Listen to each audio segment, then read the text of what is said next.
বাংলাদেশের লোকেদের হালচাল দেখে না আমার মাঝে মাঝে মনে হয় আমি পাগলাগারোর থেকে একবার ঘুরে আসি। এই যে আপনাদের টাকলা ফুয়াদ, তিনি স্বপ্ন দেখেন কাশিমপুর কারাগারে শেখ হাসিনার ফাঁসি হচ্ছে। তিনি নিজেকে ব্যারিস্টার হিসেবে মানে এ করেন। আবার তিনি এও একটা বক্তৃতা ছেড়েছেন যে রয়টার্স নাকি বট বাহিনী। তো আমি এর কথাবার্তা শুনে আমি ভাবলাম না, হয় ও পাগল হয়েছে আর নইলে পরে আমি পাগল হয়েছি। তার বাংলাদেশের কথা তো সরকারের কথা ছেড়েই দিলাম, সাধারণ মানুষ নয় জানলো না। এই বাংলাদেশে প্রত্যার্পণ চুক্তি নিয়ে এত কথাবার্তা হচ্ছে, অথচ সরকারের ঘরেই কিন্তু প্রত্যার্পণ চুক্তি রয়েছে। পুরোটা পড়তে হবে না, আমি বলে দিচ্ছি। অনুচ্ছেদ 13A/1 এটা দেখে নিন। ওখানে পরিষ্কার করে লেখা আছে, যদি বাংলাদেশ বা ভারতে কোনো কনভিক্টেড আসামি অন্য দেশে পালিয়ে যায় এবং সেই কনভিক্টেড আসামিকে যদি ফেরত পাঠাতে চায় তাহলে পাঠাতে পারে। 2 অনুচ্ছেদ 13(1)(2) যেটা 2তে লেখা আছে যে সেক্ষেত্রে কি করতে হবে, মামলার সমস্ত ডকুমেন্ট এবং সেই যে মানে তার মামলা কিভাবে করা হয়েছে সেই তার সমস্ত ডকুমেন্ট সেই দেশকে দিতে হবে, হয় ভারত, যার কাছে প্রত্যর্পণ চাইছে, হয় ভারত নয় বাংলাদেশ, তাকে দিতে হবে। এবার 3 নম্বর চুক্তির ধারায় আছে, মানে সাবক্লজে যে ধারা আছে তাতে রয়েছে, যদি সেই সংশ্লিষ্ট দেশ যদি মনে করে যে তাকে ফাঁসি কাটে ঝোলানো হবে না বা তার মৃত্যুদণ্ড দেওয়া হবে না, এরম যদি নিশ্চয়তা পাওয়া যায় তাহলেই একমাত্র বন্দি বিনিময় হতে পারে। তবে প্রথম শর্ত, তাকে অপরাধী হতে হবে সরকারের বিচারে এবং বিচার প্রক্রিয়ার সমস্ত কাগজপত্র দিতে হবে। এবার আপনারা আমায় বলুন, শেখ হাসিনা এদেশে এসছেন কে দিয়ে গেছে? দিয়ে গেছে সেনাবাহিনী প্রথমে হেলিকপ্টারে করে, তারপরে বিমানে করে হিন্ডন এয়ারবেসে দিয়ে গেলেন। তখন তিনি প্রধানমন্ত্রীর মর্যাদাতেই তাহলে এখানে তিনি আছেন।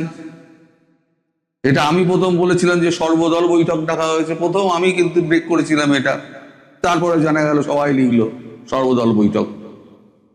আর একটা সর্বদল বৈঠক হতে পারে, আমি যেটা বলছিলাম ফেরার ব্যাপারে তো আর সর্বদল বৈঠক তার দরকার নেই, আর একটা সর্বদল বৈঠক হতে পারে।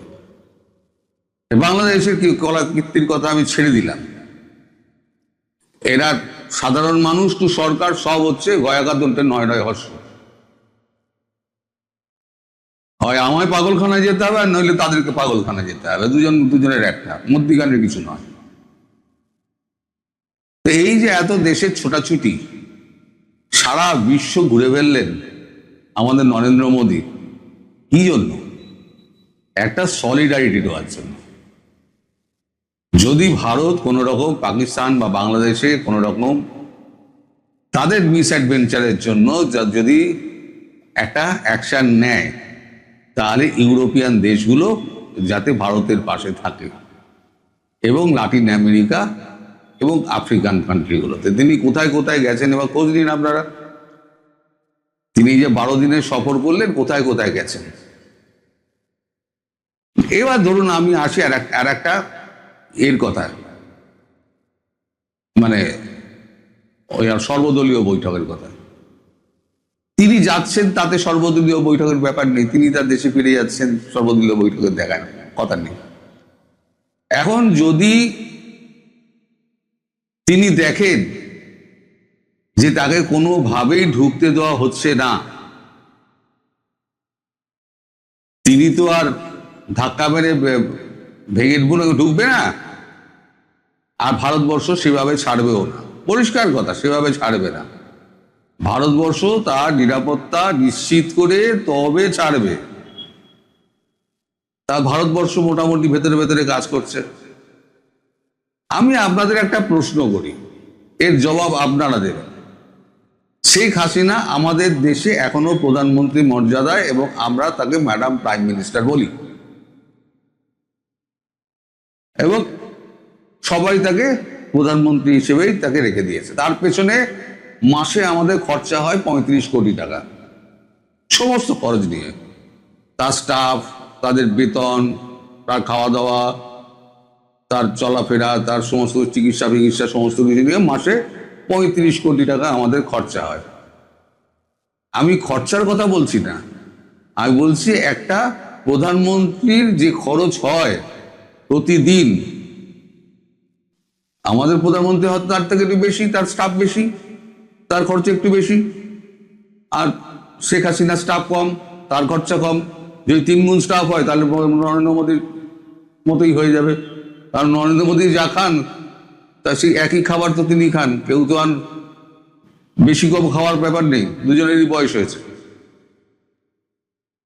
তো এখন তিনি যদি, এটা আমার কথা, মানে আমি বলছি এটা হাইপোথেটিক্যালি, যে তিনি যদি মনে করেন যে আমি তো বাংলাদেশে ঢুকতে পারছি না, তিনি প্রধানমন্ত্রী হিসেবে ভারতবর্ষকে একটা চিঠি দিলেন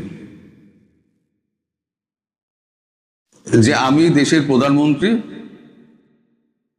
আমাকে মৌলবাদী দল এবং তার সঙ্গে মিলিত হয়েছে একটি রাজনৈতিক দল, দুজনে মিলে আমাকে সরকার থেকে উচ্ছেদ করেছে, সেনাবাহিনী কোনো মতে আমাকে এখানে রেখে দিয়ে গেছে। 1971 সালে আপনারা আমার বৃহৎ গণতান্ত্রিক রাষ্ট্র বাংলাদেশ ভারত স্বাধীন করে দিয়েছিল। 2024-এ আবার পরাধীন হয়ে গেছে। আমাকে আমার স্বাধীন বাংলাদেশে ফিরিয়ে দিন।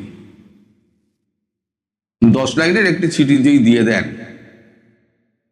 ভারত তো ওঁত পেতে বসে আছে। এই যে মোদিজি বিশ্ব ভ্রমণ করছে, সেটা কি জন্য? সেটা করছেন এই জন্য যে যদি পাকিস্তান এবং বাংলাদেশের ওপরে কোনো অ্যাগ্রেসিভ অ্যাটিটিউড ভারতবর্ষ দেখায়, তাহলে অ্যাটলিস্ট ইউরোপিয়ান ইউনিয়ন, ব্রিটেন, আপনার ল্যাটিন আমেরিকা এবং আফ্রিকান কান্ট্রিগুলো যাতে ভারতবর্ষের পাশে থাকে। ইন্ডিয়া, চায়না, রাশিয়া তো আছেই, ছেড়ে দিন। আমাদের পেছনের দেশগুলো আমাদের সঙ্গে আছে, ভিয়েতনাম থেকে ফিলিপিন্স অব্দি সমস্ত আমাদের সঙ্গে রয়েছে। সেদিনকে তো ইন্দোনেশিয়ায় গেছিলেন, দেখলেন তো আমাদের প্রধানমন্ত্রী কি সম্মান পেলেন। তো যাই হোক, তখন তো পালে বাঘ পড়ার মতো অবস্থা হয় মশাই।